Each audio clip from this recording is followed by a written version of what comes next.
FM. Kaieteur Radio, every Monday, Wednesday, and Friday, 7:20 p.m., and a rebroadcast of the next day at 11 a.m., just in case you missed that program. This is the news on top of the hour. Live from our studio in Georgetown. Kaieteur Radio, 99.1 FM. Good evening. Welcome to this evening's newscast from Kaieteur Radio. Kevin Smith here. Let's get to the news in detail.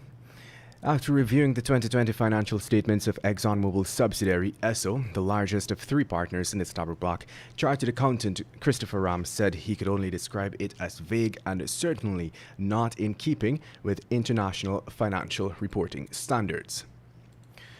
In his most recent writings, Ram first pointed out that one ought to bear in mind that Esso is the operator of the Stabroek block, as it holds a 45% working interest and is therefore charged with conducting day-to-day activities.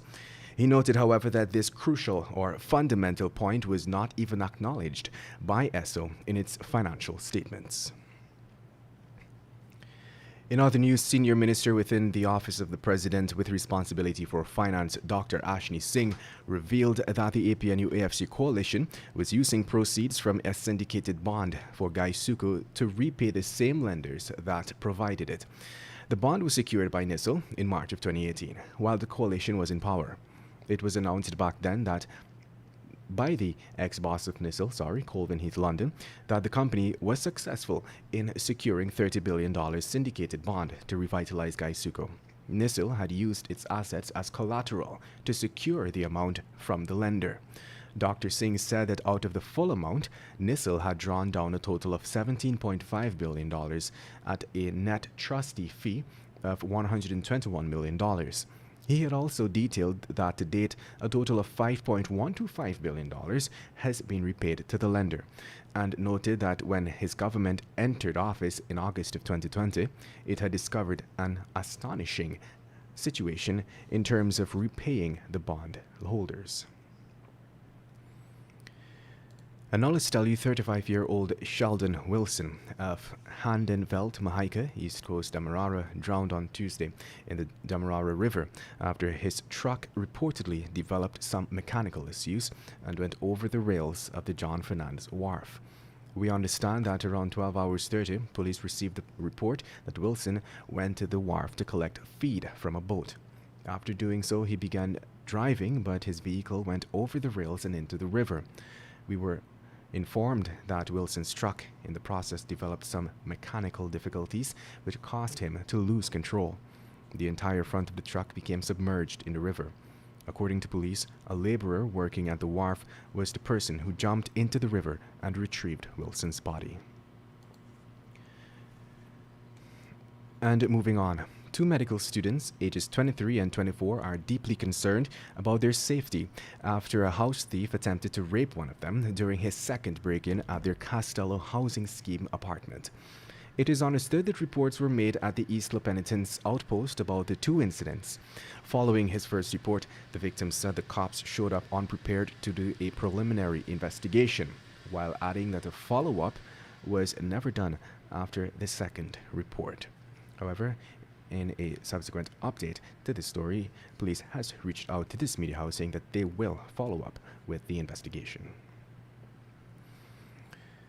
And now let's tell you, yesterday, Dr. Irfan Ali met virtually with the president of the Islamic Development Bank, Dr. Bandar Hajar, and his team to discuss intervention measures and the bank's support in the wake of the recent floods across Guyana.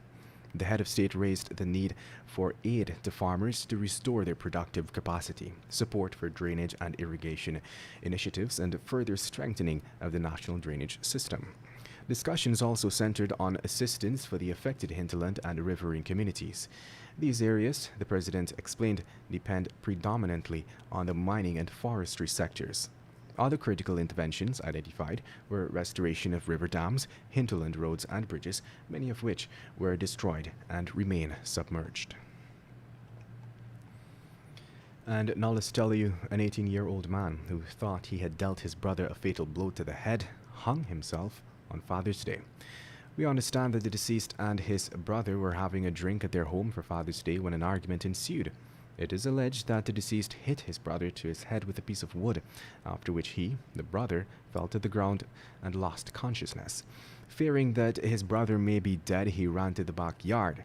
In the meantime, efforts were made to revive the injured brother, who subsequently regained consciousness. After noticing that the suspect had not returned, a search was made and persons found that the 18-year-old had hung himself. He was taken to the hospital, where he was pronounced dead on arrival. And to wrap things up this evening, let's tell you GCAM has unanimously decided to send on annual leave CEO Keith Lowenfield and Deputy CEO Roxanne Myers and Region 4 Returning Officer Clement Mingo pending the outcome of discussions on a motion seeking their dismissal. The three officials, who are currently before the court on charges related to electoral fraud, were cited for a series of grave violations connected to the March 2020 elections and for their defiance of the instructions by GCAM Chair Claudette Singh, who instructed that the recount figures be used for the final results of the elections. The decision to instruct the officers to proceed on annual leave followed a statutory meeting of GCAM commissioners, which was held yesterday. According to a statement disseminated by the Commission, a decision was taken at the meeting for the three officers to proceed on leave with effect from Monday, June 28, 2021. And with that, we've come to the end of this evening's newscast. I'm Kevin Smith. Thank you for listening. Coming up at exactly 19 hours 20 is the Glenn Lal Show. Tell it as it is. Want value for your advertising dollar? Then place your ads on Kaieteur Radio's newscasts. Streamed live on 6 different mediums, reaching hundreds of thousands.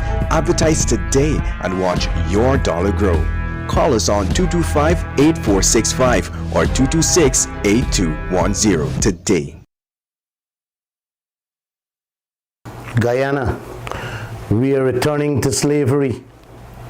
These foreign people fetching away our wealth and living like kings and queens, while Guyana is left to starve, living like beggars.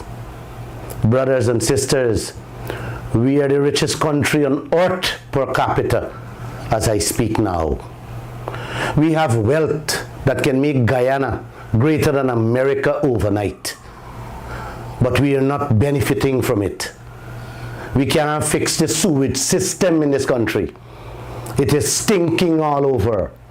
We have a rundown and a stinking city. The salaries being paid to our citizens can't even pay some of them rent. The pensioners we pay to the whole people can't even buy Pampers for them. Our citizens driving old reconditioned vehicles and driving donkey carts, living in blackouts morning, noon and night, drinking dirty water. Some of us can't even afford to bury their own dead in this country. We can't even patch the potholes on the roads, much less pave it. We can't fix the cokers and the drains to avoid flooding and disaster. Guyanese wearing rubber slipper and cork ball on their foot. We got people begging all over. We got people thieving all over. Some of them are riding motorbike now, snatching umbrella for put little food on a children's table. While the foreign people who fetching away, we will, living like kings and queens, drinking champagne and fine wine. Them taking our wealth, building their cities with skyscrapers, building highways and railways, driving Mercedes-Benz, Lamborghini, wearing Gucci, Nike and Louis Vuitton. Yes, them living the life, building their countries with me and you money. Yes, our gold, our diamond, our timber, our bauxite, and now our oil. What a beautiful Guyana this is. Guys, we gotta wake up. We gotta stand up. This is a message from Glenn Lal. Please join me Monday, Wednesday, and Friday at 7:20 p.m. and let's continue. Let's continue this fight for our own thing.